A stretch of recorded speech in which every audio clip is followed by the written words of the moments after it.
Kamila değil mi adı? İsmini unuttum.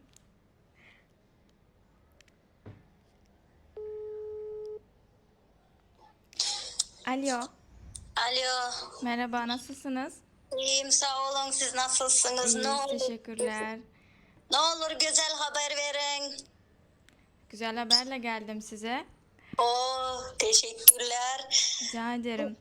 Raboçi vize başvuruptuk. Vizanız çıktı. Sizi TÜSİRO'muzdan kutlayaz. Hayırlı olsun. Çok teşekkür ederim. Bir buçuk aydır bekliyordum.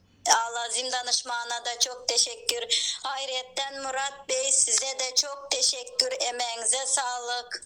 Allah razı olsun sizden. Rica ederiz. İşinizde üstünlük. İnşallah beylek işlerinize uğruna olsun, qav olsun. Qaraşdığınız yöne savrın sonunda qav haber aldınız. Kutlayaz. Sağ olasın sizlere de. Çok teşekkürler. Rica ederim. İşinizde üstünlük siz saklamayın. Sağ olun, iyi çalışmalar. Teşekkürler. Başarılar dileriz size de. Teşekkürler. Sağ Kolay olun. gelsin.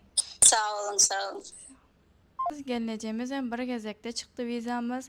Savrın sonu elbette ki mişe qovsavgatlar bile qaraşyar. Sizem iş üçün, oku üçün gelmek isteseniz alazim ile havarlaşın. Aşağıda nomurlarımızı belleyiz.